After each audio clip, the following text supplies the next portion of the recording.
Welcome back to another episode of Psycosmos. Today we're going to be talking with the Aquarian Priestess, and we're going to be discussing a lot of topics, especially about female transformation and empowerment. Stay tuned for more.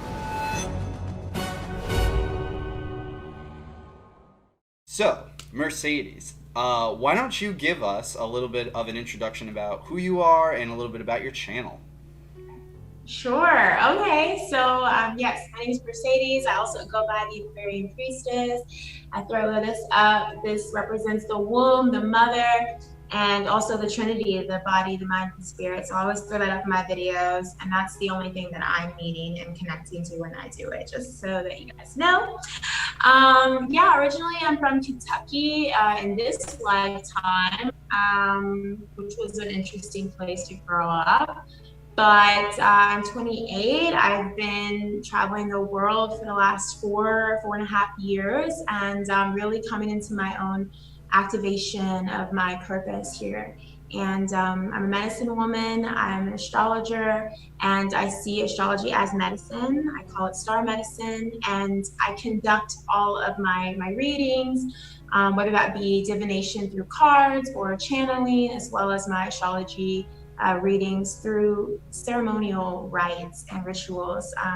So I make everything a ceremony pretty much, and it's pretty much the most important thing to me in this life. So that's kind of what I do, and that's what my channel is about, is really just providing messages and guidance for the collective, for my sisters and brothers around the world and beyond. Who knows who's tuning in or what's tuning in, but it's all unconditional love and to assist you guys and all of us in really just being able to see ourselves, be self-aware, and learn and grow and be better. So I think that was really well said.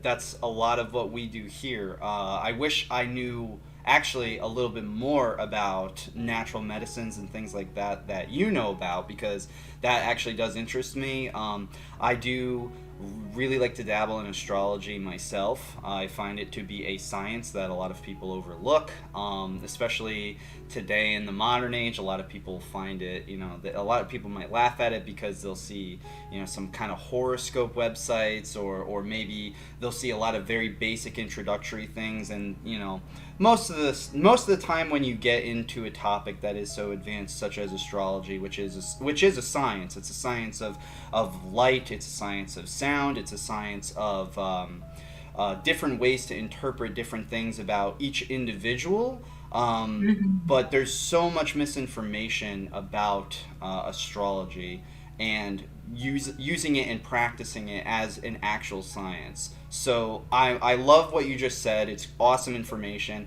I actually watched a couple of your videos, and I knew that you were from Kentucky because I was watching a little bit more about your backstory. I knew that you had you actually, when you were talking about it, it was kind of similar to a way that a lot of us grew up, where we were a little different compared to a lot of other people, and not a lot of other people really understood that, and we personally didn't understand that growing up, and it's more about understanding who you are as an individual and what your purpose here is. And a lot of people, especially younger people these days, are lost. You had mentioned you're in your late 20s. We're also in our late 20s, so we're roughly around the same age.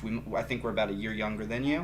But a lot of people around this age and younger and even older into their 30s, especially today, there's so many little materialistic distractions, and they're not really fully embracing who their soul is really yearning to be. So when you see somebody who is a powerful manifester such as yourself, it really brings me joy, because I like to see that. And to add to that too, I can appreciate it because growing up, Matt and I didn't get to really find or engage with people on that level that we now have this wonderful opportunity to. So again, thank you for being here with us today. Yeah.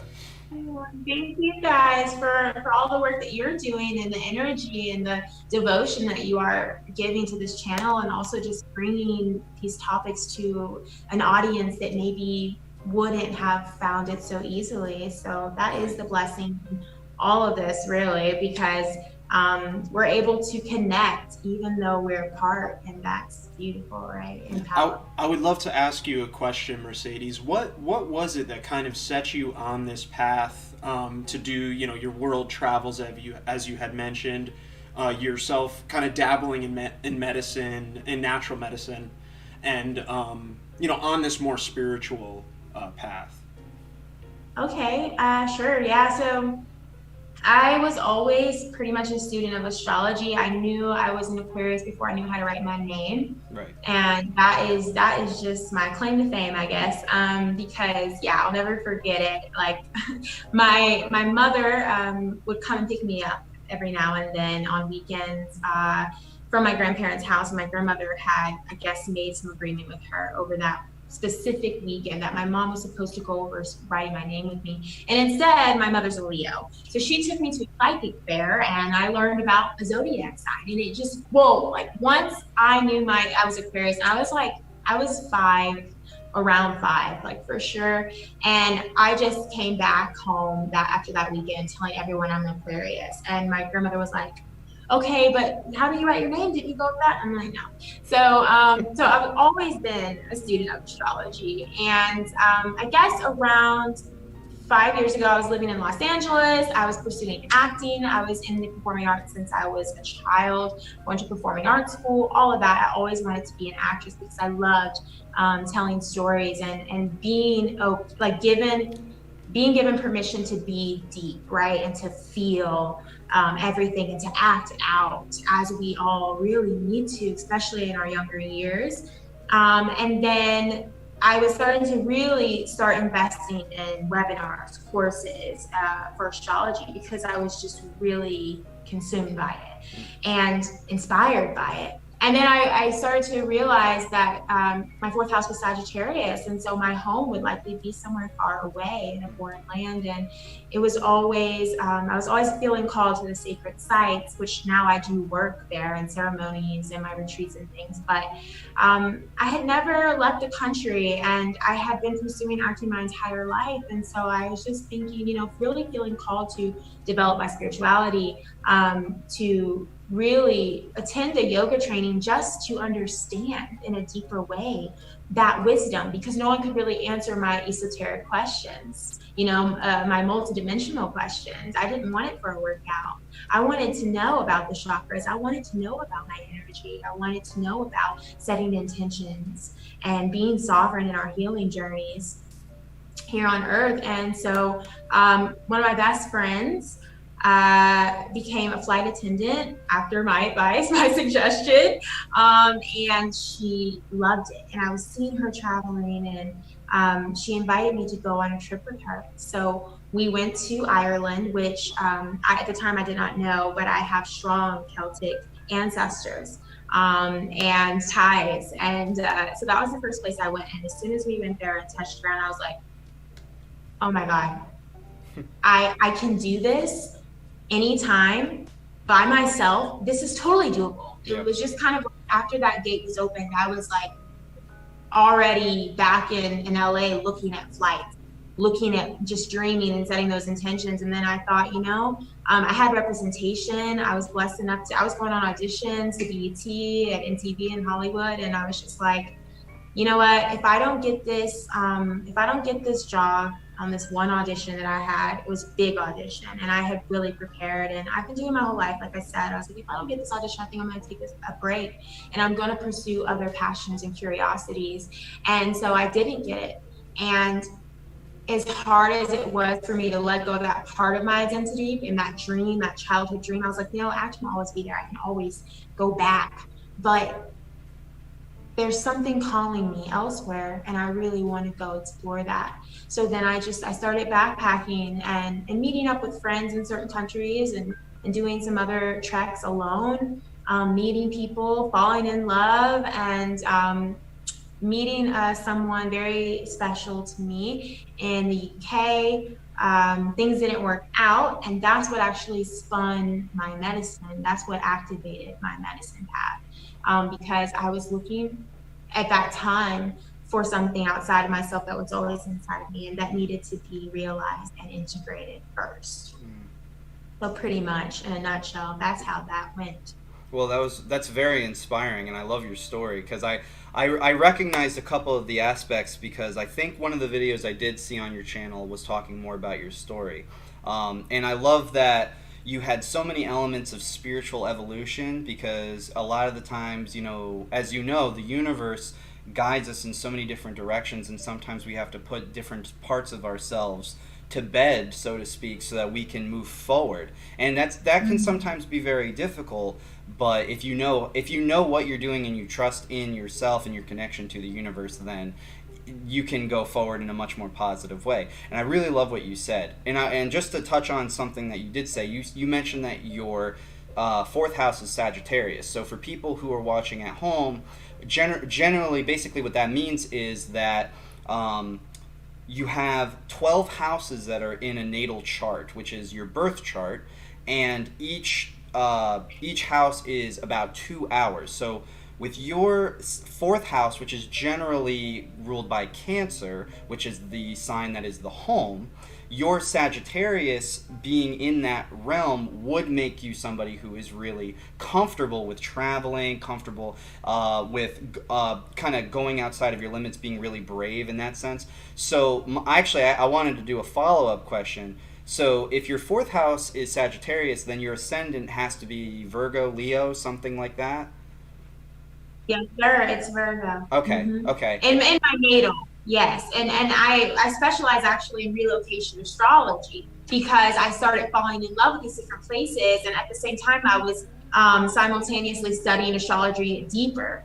And I was like, oh my God, I have all of these like ley lines that I'm activating and I'm shedding and I'm growing and I'm healing here and I'm living in haunted places here with Pluto on my IC. And yeah, I mean, like this is that, like it is so it's so powerful. And yeah, my ascendant is Virgo, so I'm very detail oriented, and when it comes to interacting with other people and the world, I show up to devote myself in service. So yes, wait, did I answer your question? Yes, you did. This is my Aquarian brain. It's just like, bah, bah, bah. You're fine. Yes, you answered my question. I was actually also curious as to know what your moon sign is too, if you don't mind telling us that. It's Aqua, yeah. I have a stellium in Aquarius. It's a 6-planet stellium, and it begins in my fourth house with Neptune and Uranus conjunct, and then it ends in, I mean, actually Venus even trickles in, but yes, it's within 30 degrees, and then they kind of tail in.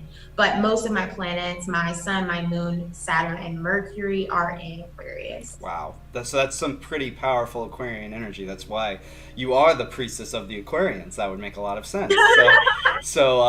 Well, my son, and I actually, the reason I found out about you is because you did a video with Santos Bonacci, and we also did one. It was right around the same time. So I talked about it in that video. But I'm a Sun Cancer, Moon Taurus, Ascendant Sagittarius, and Dan over here, he's a Sun Scorpio and a Moon and Ascendant Aries. So nice. yeah, so we have a very large spread. There's 4 main members of our group. We have a very large spread of a lot of different energies. Yeah. As I said yesterday, I like to say that we kind of we all help each other's and enhance each other's strengths, but we also help make up for each other's weaknesses when it comes to moving Psycosmos forward as a brand, or ultimately. Right, and our biggest message, our biggest kind of motive for starting this channel, Psycosmos, and starting our own spiritual journey and sharing it with the world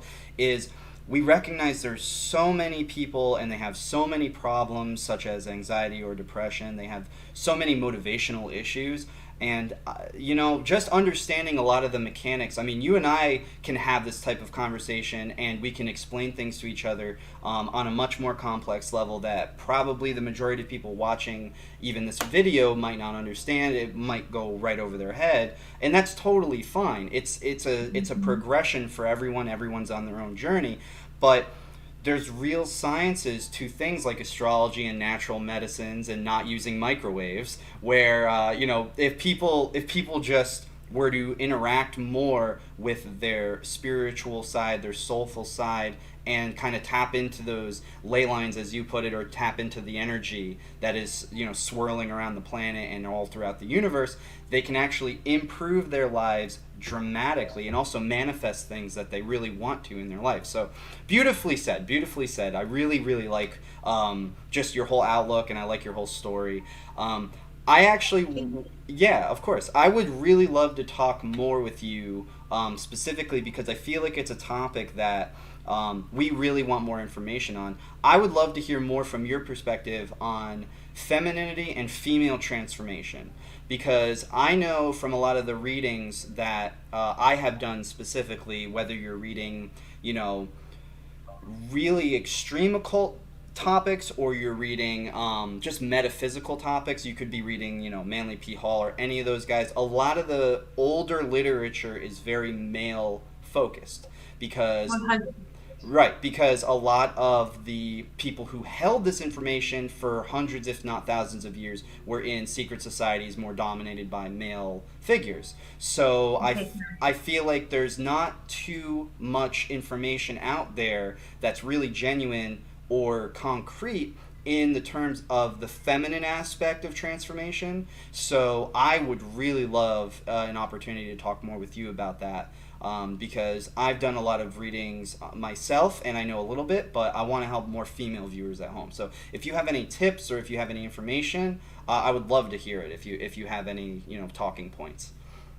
Absolutely, thank you for giving me that liberation and that freedom to do so, because absolutely, you're right. And that was one thing that kind of turned me off when I was getting into spirituality and going to investing into these other retreats and things like that, where all of these males were holding space and telling women how to be spiritual. And I just really felt like that just didn't resonate with me. I was just like, no. And around the same time as I was starting to travel, I was discovering and learning about ayahuasca, and it really intrigued me. But I was I really like to do my research. That's Aquarius, is science, right? And research. So I was really getting into, what does that look like? How do I do that? How do I find someone that does that? And I was finding a lot of reviews and testimonies of women who had gone to the jungle or sat with these shamans and being taken advantage of under the medicine. So sexually. Wow. So, and that's a common thing. It is. Really? That's amazing. Thank you for at least giving us a warning about that, because I didn't know too much about that. I've done DMT myself. I've never went on an ayahuasca journey. I want to sometime in the future. But that is really good to know. So thank you for sharing that. Yeah, there's a duality to everything, and it's really important, I guess. Like for me, when I was younger, I was very like, oh, well, like I'm really into this and I'm anti that. And now I'm just kind of like, you know what? I'm going to sit in the middle and just watch it play out instead of getting so caught up in my emotions, because I know there's something to gain and also something to miss quite easily, right? I'm right there with you. Yeah, the medicine world, totally. There's so much of everything, right? And so, yeah, what I realized was like, no, I definitely want to sit with medicine when it's right. I don't want to rush it. And I want a woman who I resonate with to serve me that medicine. And then it manifested. And so, but aside from that, like everything begins with the womb, like as far as the life force energy. And not to say there's not a place for the masculine. I do feel like there's just a lot of distortion and imbalance with recognizing the feminine within ourselves, for you guys, for men, as well as women, because a lot of women in this society, especially in America, have been kind of encouraged and also pushed to be more in their masculine, to provide for their families, to go out and hustle and work, and to act like a man if they want to get anywhere. because if we're emotional, then we can't handle the pressure or the power or the responsibility, which is a complete illusion, because we're raising families, we're raising the generations, right? I mean, like, there are places in the world and there are families everywhere where the man and the masculine and the feminine can both show up in that family dynamic. But there are a lot of imbalanced sort of families, and not that it's wrong, right? That's not what I mean by saying imbalance, but there's just no one holding that space in the masculine sense for the woman to be feminine and even know what that means. And so I'm working with a lot of women that are like, no, I've never really thought of my womb as, this like beautiful cosmic stargate that spirits, souls are incarnating into this simulation, into this dimension through. And it's beautiful because, of course, the masculine plants the seed, but there's this whole progression in all of these gates of transformation and phases, from the beginning, from energy, from spirit, where our souls, whether we're conscious of it or not, are interacting with these spirit babies, some people call, or whatever. They're just spirit souls that are like, I want to incarnate through you, and then through the growth of that human being, like, there's so many gates and phases as far as the feminine. And I can only speak so much on the masculine because I'm not a masculine. I will say that I definitely got my masculine side down because that's how I started out. And that's how also even, I really, really believe beyond color, race, because I've seen myself in incarnations where I'm white as snow, I'm brown as, the trees and all of these things. And then many other like existences beyond human form. But even in the racial kind of matrix and system, there's this push for melanated women to be masculine too. So, like, to be a strong Black woman was like what I felt pressure to be. If I was soft in my community as a child, I was acting white, just being me, just being sweet, or just being naive or vulnerable. And it's really interesting. So it's so complex for women and men to navigate. I would say and encourage everyone to really feel into themselves now and acknowledge, like, am I in my masculine? Am I in my feminine? Do I know what the other half looks like and feels like within myself? And what does that feel like? Like, how can I go about to begin to feel that? But what I also will point out is that there are so many ancient like monoliths and structures from like the Neanderthal times, if we can call it that anymore, because these beings were quite smart, right?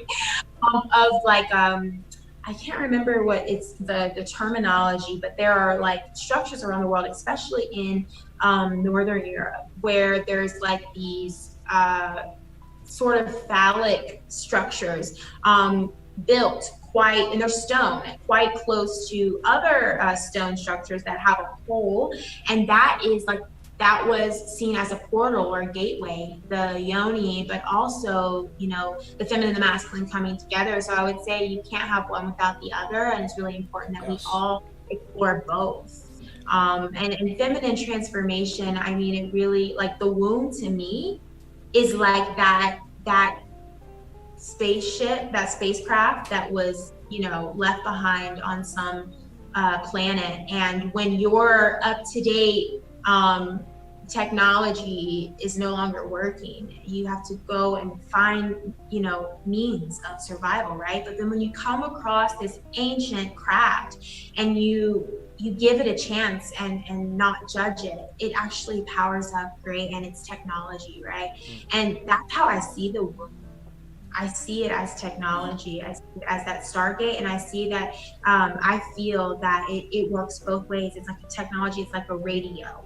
And that instinct, that woman's intuition is that technology, and it is our ability to to receive messages, guidance, warnings, inspiration, downloads, ideas. You're speaking absolute volumes right now, you know, and I'd love to touch upon something that you said again in that duality. And I think what it is that, and correct me if I'm wrong, but it sounds like you really want to encourage people to get in touch with the side, you know, of feminine if they're a man, and masculine if they're a woman. It's that balance, and I all for that. So yeah, absolutely. To touch on that, it sounds like you're really honing in on a point that we have really witnessed, and it's definitely more prominent in the West, but it's starting to infiltrate all across the world, which is people who are in control of media or in control of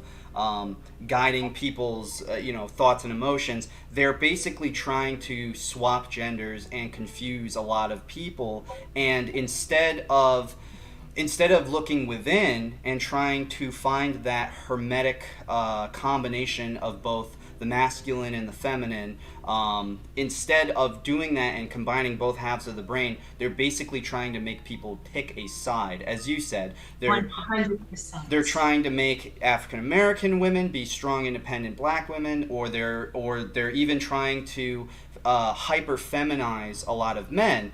And ultimately speaking, it's about the combination of both aspects within the human body, the same as it takes the combination of both the masculine and feminine to create a child within the womb. And I feel as though me personally speaking, as a Cancer man, I've always had somewhat of a very easy ability to connect with a lot of females, because I've had a very basic appreciation of females from the very beginning of my life. And it's been an innate thing for myself. But I feel like there are a lot of people who don't fully grasp that even throughout their entire lives. And to touch on that too, like people today, they need to be more open to those energies, I think. And once you, like kind of you said, put yourself in that kind of vulnerable, courageous position where you take on that energy bravely, you can use it as a huge benefit to you, and it's going to benefit your soul. Oh, absolutely. And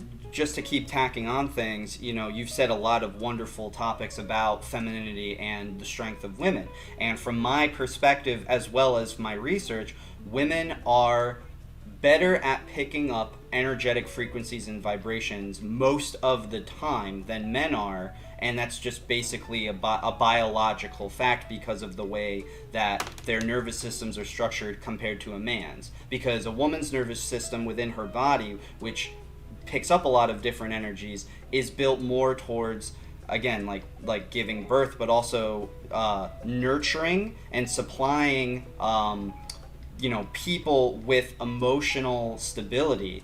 And I feel like that goes right over the head of a lot of men, and they'll just kind of chalk it up to saying that women are emotional. And I don't think that, to your point, I don't think women are learning how to be in tune with those energies. Instead, as you said, they're trying to fight those energies. They're trying to be more masculine. And I think one of the and maybe you agree, maybe you disagree, I think one of the worst cases that I've seen it come out, especially in America, is the hypersexualization of women. That's supposed to be, in my opinion, a woman's intuition and being in touch with her own body and utilizing those powers that she was given by the universe. Those are things that are supposed to be sacred. They've always been seen as sacred. And instead now we are just seeing women kind of throw those sacred ancient truths out the window in exchange for societal acceptance, because society just now says that that's the way it's supposed to be, even though we even though we, all three of us, know that that's a bunch of shit. I mean, quite honestly speaking, it's not supposed to be that way. There's supposed to be a divine sense of love that women can give in a much higher sense than I don't think a lot of men today, a lot of modern men, are really like grasping that. So I think women.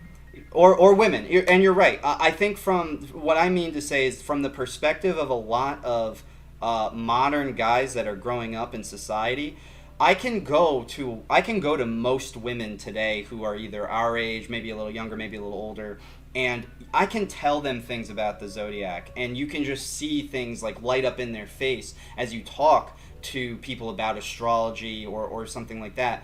A lot of men, on the other hand, they're very not in tune with those types of energies, so they just immediately shut down and they don't want to grasp anymore. I chalk that up to female intuition, personally. But I guess really what it comes down to is, whether or not people are willing to put in the work to understand the science. That's just my perspective, I guess. But I think what you said was really well said. I do want to touch on something also, because I think there's also a line. Someone reached out to me, and a woman reached out to me like a week ago, and she was just thanking me for, I mean, basically just how I present myself and my messages, because personally, I'm very, like, my Venus is in Pisces, so I'm all about the arts and the beauty and the aesthetic, but also the dreamy and the mystical. And for me, the body is beautiful. Mm-hmm. And I've always felt so drawn to these ancient, like I forgot the name of the period, but the art, the statue of the body, right? And the feminine and the goddesses, like the ancient Greek and ancient Roman statues and art. I really love it and appreciate it. And I think there's also a fine line between like exploring your divinity, because what came through for me when I started like really stepping into my power and like holding space for other women in retreats or settings like that, workshops, was women have confused sexuality with divinity. Because off planet, the feminine and the masculine both have this sort of sensual vibration, and it's powerful, but it's not to be it's not to be sort of overly exerted. It just is. And I see a lot of women, awakening spiritually, but there's a line between, feeling empowered and embracing your feminine essence, and then wanting to show it in a light where you are lusted after. So I think there's a fine line, and I think you can see the difference, because I have I have posts on my Instagram where it's very much like a vibe or a vibration that I was in when I was sharing a message, but it was as artistic expression versus, I don't know, some people are calling it sacred twerking these days. I don't really know what it is. Someone just told me last week and they were like, I don't know about it. And I'm like, I think there's a fine line also, because pretty much what we all want is love. Yes. We all want love unconditionally, but the world has shown us and told us constantly from birth, especially with like this whole virus of narcissism, and narcissistic parents or siblings, that it's not unconditional. We have to be certain ways, we have to appear certain ways, we have to talk certain ways to be worthy of love. And so I do see, like, also even in the spiritual community, even in the like, that there is a fine line between like sensuality and sexuality and divinity. And I think that's something that we really should still like continue to look into. And I think, what I've noticed also when I started traveling was that like nudity is not lusted after, or I can't think of the word, but it's not as dirty, I guess, or it's not that big of a deal in like in Europe. You know, people can go, you know, there's nude beaches everywhere, and it's not a thing. It's more about like being free and just connecting with each other on like an energetic level. People make eye contact, you know, but in the Western world, you just cannot do that, right? We cannot. We can't, because we can't get past that misogynistic undertone. Yeah, nudity has become taboo. In the West, it was taboo for a while, and now we're seeing an over-sexualization and a misunderstanding of the human body and overcompensation. Right, exactly, and people right now these days, you know, I mean, especially the younger people, they are so caught up with misunderstanding love and sex. And to your point, and it's ruining relationships. It's ruining people. It's ruining people's lives. It's ruining generations too. Yes, because people don't understand that sex is a divine gift. I'm stealing Santos Bonacci's words here, but sex is a divine gift, and it's not supposed to be something that's taken extremely lightly. Unfortunately, we take it extremely lightly here in the West and in certain parts of the world. That's not really something that I can pinpoint to one specific thing. It's been a multitude of things that have led up to this moment, but the over sexualization and the creation of the taboo aspect of it. Yeah, I couldn't agree with you more, is what I'm getting at here. And I think everything that you said is really beautifully said about just ultimately female empowerment. And I want to add on to what you said too, because like it is abused in our generation. And then to your point, Mercedes, like people are then shamed into kind of taking the route of no, join the group, act this way, be hypersexualized, you know, it's cool. And then they lose that ability to really connect with that energy in a more healthy manner ultimately. Exactly. People are confused. I think people are confused too when they're going to these ceremonies, or they're going to just cacao, or they're going to a retreat, and they're seeing these women and men that are leading, who half of them haven't done the work and half of them have, but there's that power, that activation, that integration and sense of self that confuses people and makes it's magnetic, right? Mm-hmm. So people are like, I want to be like them, I want to be with them, right?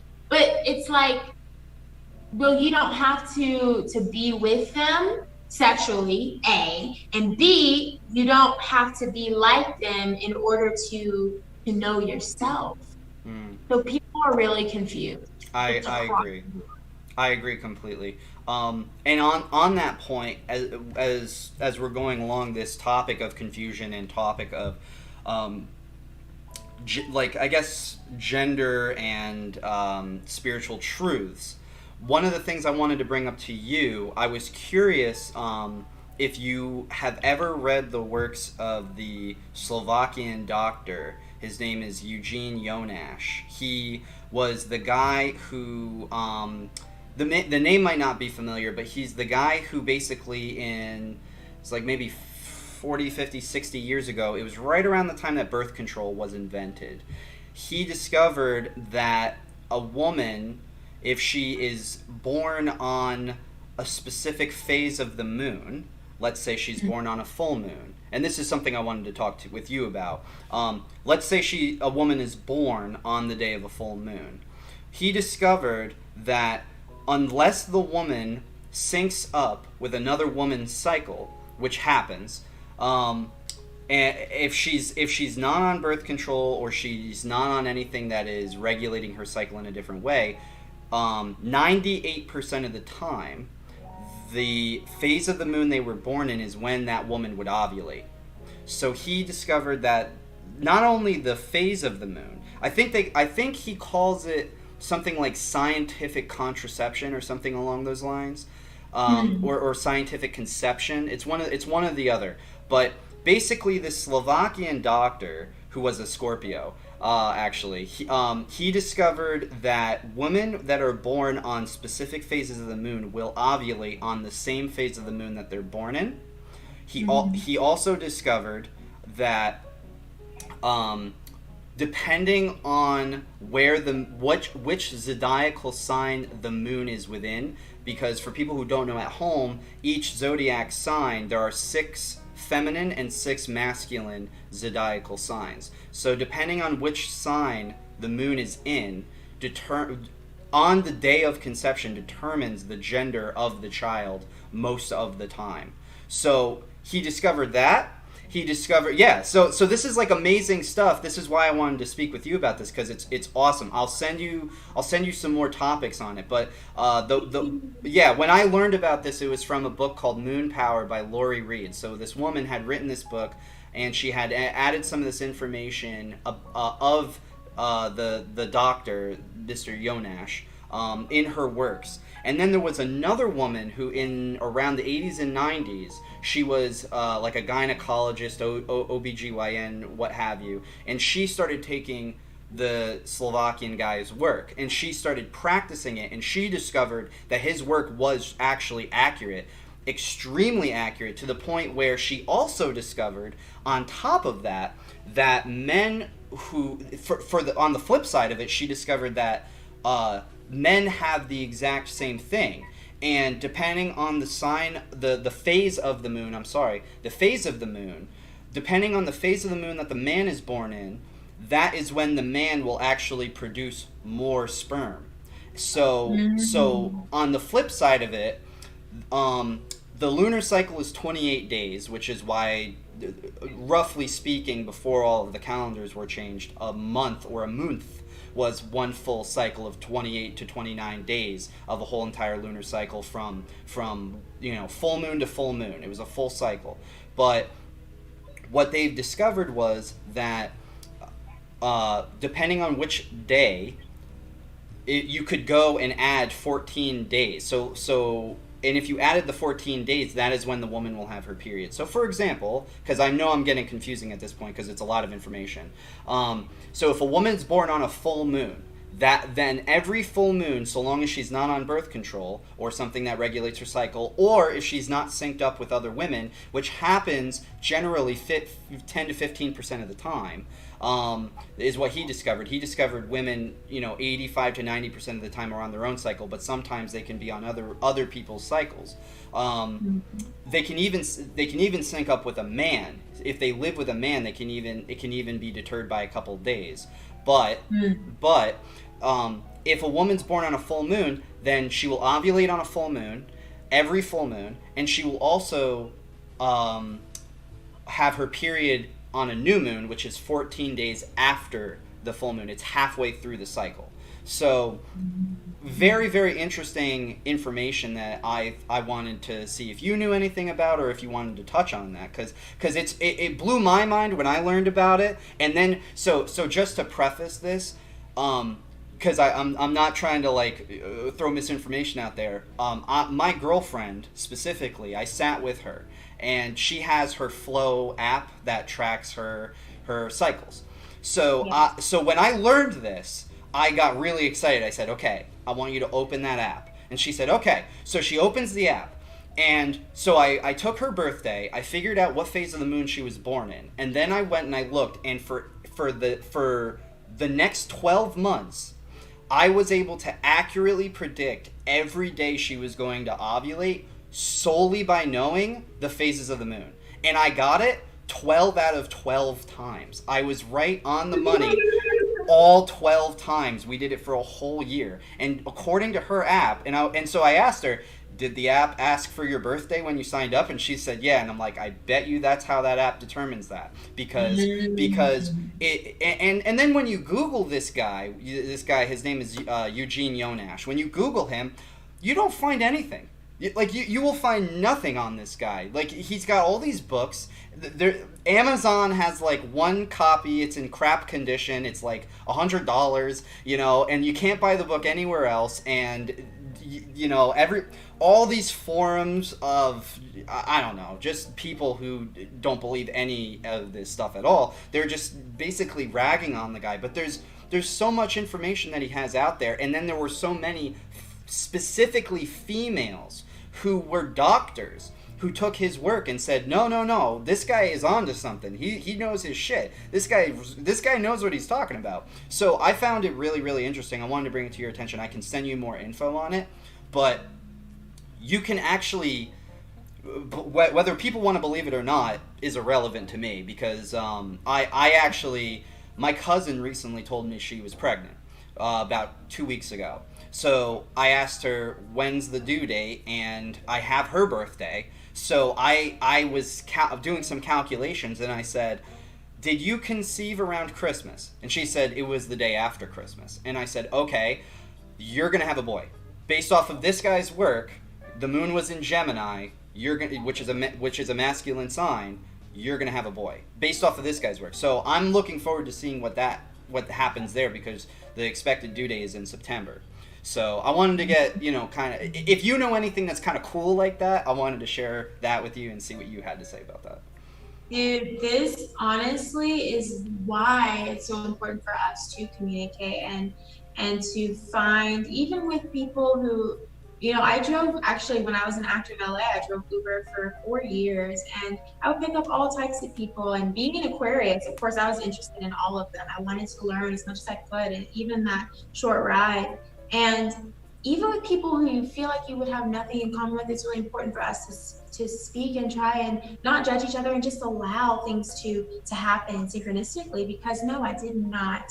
I've never heard of his work. Of course, I know about syncing, and I've had enough roommates, and even in my virtual circles, the women in us, we will all sort of start to sync together energetically. So definitely, this is why it's so important to speak with each other, because a lot of the information, a lot of the real deal Holyfield, like beyond Gaia TV, which I have my feelings about, but a lot of the truths have been also buried.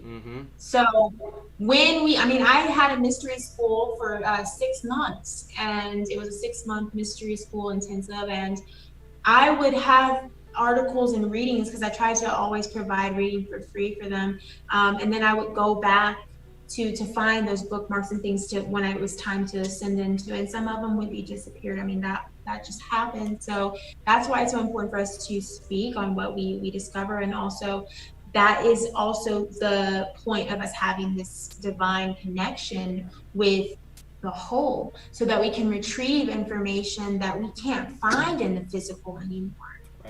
Right. That, and when I read that information, it really resonated with me, which is why I've done a lot of work to try to emphasize making sure that it's accurate. I've asked a lot of people, and ironically speaking, the women that I've asked who are on birth control, who are nice enough to not think that I'm creepy for asking those questions, but it's purely for science, because otherwise I wouldn't really care. Right. But it turns out that some of the women I've asked who are on birth control, it seems as though the cycle flips. So instead of ovulating on the correct day, they're on their period, and vice versa. So and then what else is really funny is, it was only maybe 2 years after this man published his work and went to all of these scientific forums to speak about it. It was about 2 years after that when birth control was invented. So I find that kind of odd, especially since there's been a lot of more modern studies, whether they're accurate or not, I can't really say. But there's been a lot of modern studies saying how birth control can change the brain chemistry of a woman, because the birth control is constantly telling a woman that she's pregnant. So when a woman does get pregnant with a child, that matures in a way that I don't fully understand, but it shapes and changes the way that the woman's mind works after she has a child. So the implications of this, I'm unsure, but I can guarantee that having those kind of pharmaceutical alternatives to regulating a cycle, I know it helps a lot of women, but I also know, the creation of birth control was really formulated to advance the sexuality of the species in a way, because it in one sense it gave women a great deal of liberation and power, because now they can have more autonomy over their reproductive cycle and they don't have to worry about having a scare pregnancy. On the other hand, what are the implications of taking this, these pharmaceuticals, which I personally don't like pharmaceuticals, but to each their own. What are the implications of that over generations of women taking it? That's something for me that I'm really interested in, because I am a very large proponent of natural remedies. I'm a very large proponent of not doing things that are super super bad for the body. We all fail sometimes. Sometimes I'll have a beer or something or whatever, but I'm more inclined to like a sobriety type of message for most people. I want people to take as little of the unnatural things as possible. Fast food, junk food, alcohol, cigarettes, prescription drugs, Advil. Yeah, all of that. I don't take Advil or Tylenol or any of that crap anymore. I take cell salts. So if I have a headache, which doesn't ever really happen, I'll take cell salts instead, because for me they just imbue my cells with more hydration and nutrition, and gives me a little bit of an immune boost to boot, and also helps with cellular reproduction and repair. So that's just a thing for me, but. And I know everybody's got their own thing, but yeah, I wanted to bring that to at least to somebody who is, from my perspective, somebody that I believed, and I've only seen a few of your videos, but I could tell you were definitely more inclined to be an expert on the feminine side of things than probably most of what's like I said before, what's peddled as more masculine, from the masculine perspective. You could even say it's misogynistic to a sense, because, as I said before, it's been hundreds of years of the boys club. So one thing I also wanted to touch on, and then I'll let you talk, because I'm Moon Taurus. I'll just go on and on and on forever. Oh man. One of the things that I learned, I was reading Thomas Burgoyne's Light of Egypt, which is a highly recommended book by Bonacci. He's the guy who actually got me on reading that. And Burgoyne wrote that book in the late 1800s, and it's a phenomenal book. Highly recommended to anybody watching. But one of the things that he said that really stuck out to me was he was talking about the concept of the sacred secretion. He was talking about the concept of the revitalization within the human body, the Kundalini energy, all of that. And it's so subtle, it was so small, but it has started this massive rabbit hole in my mind, where he basically says, yeah, the man's cycle for this is determined by the sign of the moon. The woman's cycle is different. And that's basically all he says. He just says the woman's cycle is different. When a woman is on her period is generally when she is downloading energy. That's when her body is going through a repair. So I found that curious, because in a weird way, men and women's bodies are biologically different, which is why we are different, and we make up for strengths and weaknesses in a lot of senses. But what I'm racking my brain on is a woman's cycle of cellular repair, sacred secretion, ability of downloading and resetting the human body, mitosis, however you want to say it scientifically, is that different from the man's cycle, and how? Because we have wonderful leaders like Bonacci, and we have wonderful people like you and us who are really trying to push these messages. And as you said so beautifully, all of this information is being purposefully hidden, purposefully swept under a rug. In an age of technology, we need to put a stop to this. This needs to be a thing where this is open information for everybody so that everybody can understand it. And I want to understand more on the differentiation between the genders and what that could possibly mean for downloading specific energies. And then final point, that's one of the reasons why I don't like what the West is doing. Because whenever you hear girl on her period, you think, get her chocolate, get her junk food, you know, maybe she wants to have sex or whatever. And it's like, it's almost like women have, you know, and maybe you'll agree or disagree, but it's almost as if women, through society's wrongdoings, have been led to believe that they're supposed to, you know, they are justified in doing a bunch of degenerate things that are bad for the body while they're on their period.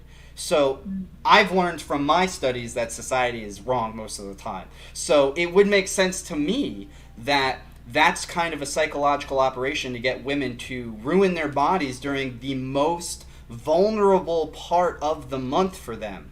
To have them eat the chocolate, have them eat the junk food, have them do the crappy shit, and you know what I mean, and like throw away all of the sacred truths of taking care of yourself during that period. And I don't know if it's, you know, I don't know if it's fully accurate. I don't know if I'm still really trying to learn more about it because I want to help more men and women both in these spiritual journeys.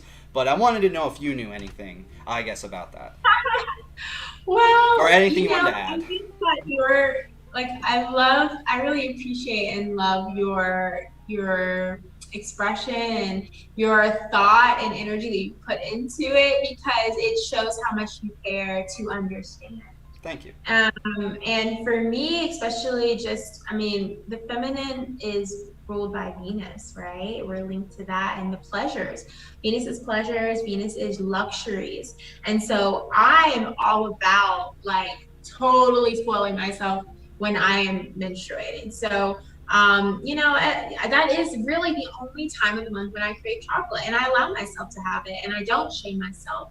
I think that it is just about honoring yourself, especially for the woman, like what your body is calling for, and also being able to be self-aware enough to feel into why am I craving chocolate? Is it because my body needs it? Do I not get enough pleasure, right, in my life, or do I not have enough comfort? Am I not comforting myself, right? And so I think it's like, it is just everything, I think, comes back to balance. I think I do encourage women to really allow themselves to hold themselves in that space and comfort themselves, because honestly, a lot of us just don't have it. We don't have time. A lot of us are working, we're supporting ourselves. You know, there's this big movement in the West also to be independent. No one wants to commit. No one wants to be in a partnership, which actually is really beneficial for both of us, right? Because we're able to help each other with bills and things like that have to do with the matrix, so that we can actually take more time for ourselves. So really, our menstrual cycle is the only time many women, especially in the Western world, we have to pay attention to our bodies. We have to slow down. We have to feel into our needs and comfort ourselves. So I do actually encourage it, because most of us aren't doing that on the regular. When we're doing it on the regular, what I've noticed actually is that our menstrual cycles start to lighten up. The intensity isn't as dramatic, because we're able to give ourselves that space continuously, consistently. Now, if you're constantly in your masculine and you're working and you're never resting, you're always doing for others, when your menstruation comes around, guess what? Watch out. Yep. Because you're not holding yourself in that feminine enough. So then it become the waterworks, and we should allow that to pass through, right? Not to give us anyone, you know, a green light to be like crazy and just say things off the wall. Obviously, you know, no. Right. But I think it just really is. It's just like an imbalance, and there's so much suppression, again, like you were saying, of the emotions of the feminine. So it becomes this this dark side of the moon, this dark side of the goddess, right? Where it's imbalance and we're not recognizing and honoring the feminine multidimensionally, men and women on earth and humanity and beyond, how we treat our earth, all of it is screaming at us to pay attention and to bring back the balance. And that's just how I feel about it. Oh, I agree. Well Very well said. Yeah. I don't think there's anything. First of all, I'm not telling any girl what to do when she's on her period. That's not my place. But I don't think there's anything wrong with chocolate. I think there's been this culture that has been created of and you put it really, really well. It's about being in tune with her body and understanding her body's needs, but that doesn't justify, and this was the point I was trying to make, it doesn't justify her in, for example, saying whatever she wants or treating other people poorly. It's about balance. And I feel like there's no time of the month that is more critical and more hard and more difficult for a woman to find that balance if she's not in tune with her body than during her menstruation cycle. I think that we're creating this culture of women saying, "Well, I'm on my period, so I can do whatever I want." But it's about balance. It's about balance, and I think that fighting those urges. For example, as a man, and this is me speaking just purely anecdotally from my own experience, I do the sacred secretion process every single month. Some months it's better than other months.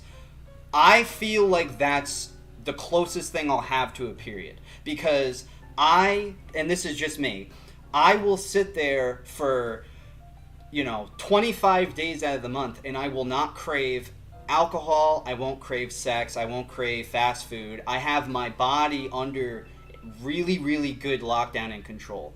It's only when the moon begins to creep towards Cancer where all of a sudden I have all this rush of wanting to do pleasure-based things, but I have to fight that the most. That's why. But then again, I don't understand, and I don't know.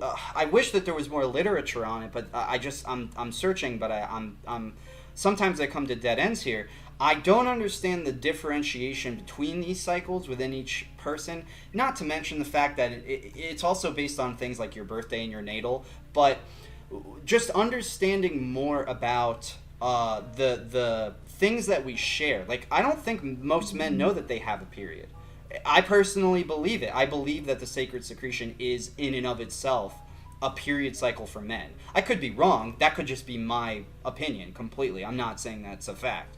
But I feel as though from when I talk with people like my family members, my girlfriend, or any of the female friends that I have, the same way that they describe those emotions when they're on their menstruation cycle is the same way I almost feel when I'm doing my sacred secretion process. That is the time where I need to hit balance hard, like harder than anything. And sometimes it's a real struggle. But I think that the point I was trying to get at is how often you're really good about it. But I'm sure you also know that there are a lot of women who've been led to believe that it's okay for them to just go, hardcore, do whatever they want during those cycles. And I know for a fact, I've seen a lot of women who will like binge drink when they're on their period because they don't want to feel the pain, and it just ends up being worse for them. You know what I mean? Like, it ends up just hurting them even more, whether it's that cycle or the next cycle, because I don't really think they're listening fully. To your point, I don't think they're fully listening to their body. And I'm not trying to tell people what to do with their bodies or anything like that. I'm just trying to bring up science and astrological science to say there are better ways and there are different ways to balance a lot of different perceptions. And I think that a lot of I wish more younger girls who are growing up in living in this society could listen to your messages and hear what you have to say more, because I feel like I'm serious, because I feel like you really have a concrete idea of femininity, at least from a man's perspective, who's also been looking into femininity and trying to help women as well.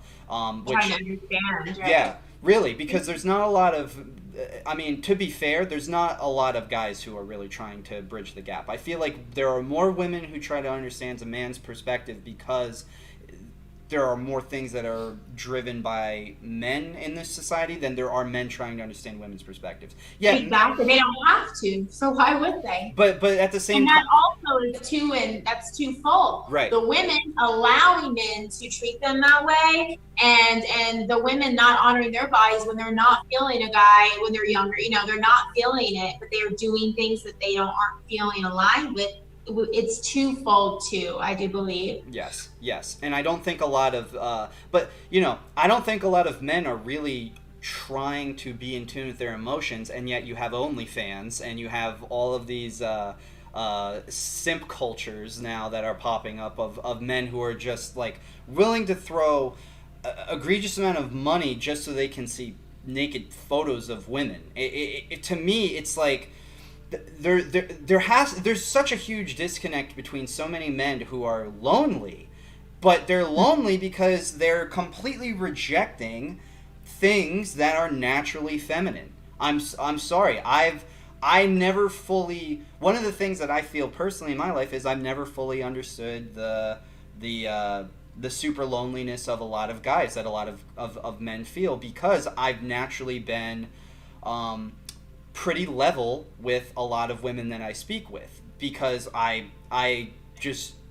don't understand not getting on their level. Like, I know I've watched guys not try to get on a woman's level. I've watched it in my own life. I've seen it plenty of times. I went to college, so I've seen it plenty of times at college. Yeah. But it's like for men it transforms into this ugly sexual beast where they can't differentiate paying a woman $100 for naked photos of themselves versus just trying to understand a woman and her emotions, and then maybe they wouldn't be as lonely. And I don't think it's not because they don't want to put in effort. I just don't think they know better. I just really don't believe. Go ahead. No, it's fine. That was my final point. I'm gonna talk forever. Go ahead.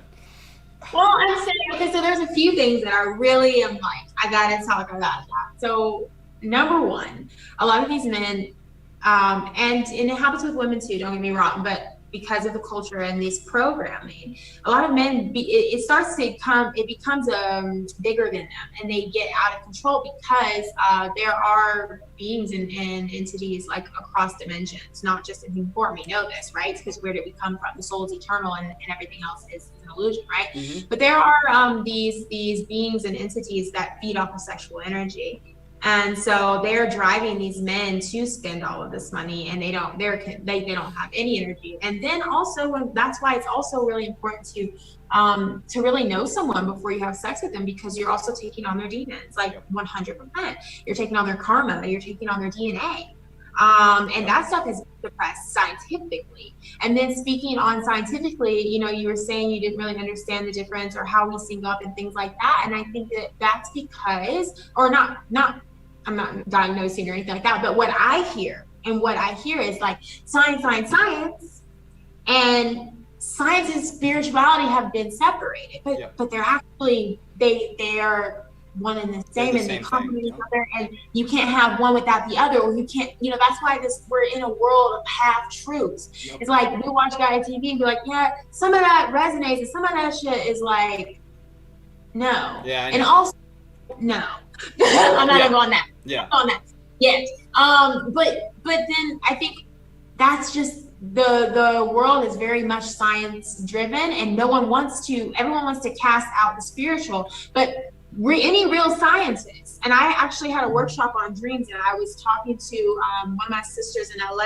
Her partner is like a scientist, and he put on this dream conference for a couple of years. It was successful, and any real scientist would be like, there's so much that science cannot explain. Yep. Right. 100%. And so, there's this programming where everyone wants to just reject the spiritual, and thus the spiritual for me is the feminine. Mm-hmm. Yes. And the scientific is the man. Like, that's the masculine. And so, like, Yeah. we can come together and complement, and like there's, you know, it's like so many understandings and revelations and just healing and just transformation for me has not happened through his story, Right. or you know, some trial that, you know, is being driven by some pharmaceutical company to make their drug look good. Yes. It's come from within, my connection, and that discipline to not go to school and study, but that's important, but to study myself, to study my spirit, Yep. to connect myself so that I could then understand how I connect with everything around me and everyone, even people who are monsters, and being able to see the divinity, or that other existence, that other half in them, right? And I think like that is just what it is. There are so many just especially in the Western culture, I mean, there are people getting married that it will never last, because why? Well, many reasons, but first of all, in the Eastern hemisphere of the world, many traditions in the Chinese and the India and African too, they are consulting spiritual advisors or astrologers, and they're factoring this in, okay? Yes. And that is like, you know, so Yeah. but they're really good at science too. That's where all the geniuses, right? Like, I mean, okay, like, beyond the stereotypes, don't come for me, but I'm saying they don't lose that wisdom, that spirituality, and it's still very important in society. Businesses are consulting astrologers for every move they make. Like, that's the difference between a successful, like, you know, billionaire. They have astrologers, Right. you know? Yes. So really, I think it's just the separation and the complete dismissal of the spiritual wisdom and connection and the work Right. that also comes with it, right? You know, with science, you have to be in the lab. You have to, you know, deal with so many errors and like biases and get other opinions. And you really have to test the shit out of this stuff to call it science. Mhm. But the same goes for spirituality. We have to show up for ourselves. We have to be in the gym, you know, let's go ahead. We got to be in the gym. We got to go show up at our altar. We have to sit still for 10 minutes and really be real with ourselves, you know? Yes. We have to Spot on. Yes, absolutely. No, I couldn't agree with you more. When you look at history, the people who are scientists, there's definitely a clear divide. Most scientists today who are modern scientists are extremely left-brained, non-right-brained at all. And for people who don't know at home, the left brain is generally logic-driven, and the right brain is generally love-driven or creative or imagination, etc., etc. The right brain is often attributed to the feminine aspect, and the left brain is often attributed to the masculine aspect.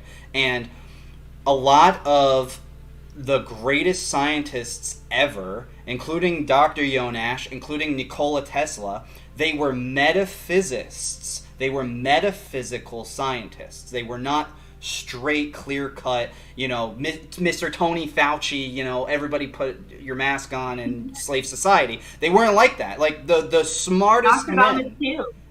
Yeah, the smartest people, men and women both, who are metaphysical scientists, those are the people who end up changing everything. It's the people who are so you know, basically science today, especially in the Western world, it's become a cult. Yeah. It's become a religion of sorts. Blind faith. Very dogmatic. Mm-hmm. Yeah, very dogmatic. Blind faith. Blind faith. You can't question it. You cannot question it. Science will tell you. Science will tell you astrology's fake, but that's a lie. That's a complete lie. And to add to that, it's like your point before, where you're basically getting at, you know, if people in the West today, they feel like because if science can't prove something with, you know, just numbers and pure facts, that it can't be real, and that's simply not the truth, as we know. They had some bullshit article that came out a few months ago that said science has determined there is no soul. What kind of bullshit is that? That makes absolutely no sense. Where? Prove it. Prove it to me. Prove it to me. Oh well, we ran some numbers. We did some math. Great, good. You did some math, and then what? It's super sad. Yeah. I feel like the modern scientific community is turning into a joke, and even more so than that, you look at the coronavirus pandemic. That in and of itself should prove that there are huge blind spots when it comes to the modern scientific world. I mean, there's so much misinformation that has been coming out. So much. And basically it's for the same exact purpose that people follow normal modern science as a religion. Yeah. It's to lock your brain. Exactly. It's to lock your brain, lock your soul, lock your body into a state of mind, into a state of living. And so that's kind of too what the school system pushes for us to believe. Taking a lot of these classes, and I'm not saying that. I want to preface, I'm not saying that these courses are bad or that school is bad, because in fact you learn a lot and it's important. I think the education system is important, but it's really kind of cutting. As we've seen a lot of videos that they discuss on YouTube and the web, it has really severed the connection with spirituality. Yeah, education is important, but the question we need to ask ourselves now is who's running it and what are they teaching? Right. What's the agenda? What's the agenda? Bingo. Absolutely, well, absolutely. Because what kind of education? Because see, I was lucky enough to go to a liberal arts school for college, so they taught us to question everything. When my whole life I was reprimanded for being the Aquarius that I am, being the rebel, and also smart ass, which I love to be. I love that, right? I love that part of myself now. But being reprimanded since, from my great grandmother to my school teachers for questioning. Yeah. How did that? I'll be like, well, how does that make sense? Everyone's like, yeah. All those students are like, yeah, right. Bad. Oh no, But I think also it's important to just get through people's minds that just because a scientist is making a public statement or releasing some type of study doesn't mean shit either. Right. Because what a scientist told me, and it finally, recently I was talking to him and I was just like, I just don't understand. There has to be scientists out there that are into this stuff like us, And he was like, no, absolutely there are. But we have to go where the money goes. If there's no money driving this research, if they don't want us to find things out that they probably already know, then they're not going to give us funding, and we got to eat like everybody else. And to that point, the system's biased because of it. If it's money driven, and we don't have scientists looking at the stuff that we want to talk about like we are right now. Yeah, it's such an agenda. It absolutely is such an agenda. It's all for keeping you locked in the matrix, keeping you locked in the simulation, keeping you locked in the reality. Looking this way. Yeah, absolutely. Yeah. Well, I'm so happy that we got to make a brand new friend, and I'm so happy that we got you on the channel and on the podcast today. So, I think, of course, I think we'll wrap it up here. Did you have anything? I was just going to say real quick, let everyone know watching, what you got going on right now, what your next big project is, and go ahead and please plug where we can all find you. Yeah. Thank you. Yeah, so I'm the Aquarian Priestess. My website's theaquarianpriestess.com. I'm at the Aquarian Priestess on Instagram and the Aquarian Priestess on YouTube. And something I'm really excited about. I'm rolling out my retreat lineup for the year, and where I'm being guided to do my work next. And I have a shadow work retreat coming up in Mexico at the end of May. I know there are a lot of different timelines going on with the pandemic and things, but the truth is if our soul is being called to do certain work or meet certain beings and realize certain things about ourselves, then our guides and the universe conspires to meet us where our heart desires. So I encourage anyone who's interested in doing some spiritual work and sitting with some sacred medicines to definitely check me out and just go where it resonates, right? Not just because someone calls themselves something or they're living in a certain part of the world doesn't make them any more, I guess, apt or a good fit. It's really about your resonance. And so I encourage everyone to really explore their spiritual connection more this year. Thank you for having me. Of course. Thank you, Mercedes. Thank you for watching. If you enjoyed this video, comment, subscribe, like the video down below, and go check out Mercedes' channel, The Aquarian Priestess, on YouTube. Thanks again, Mercedes. We'll be talking to you very soon. Take care. Okay. Thank you.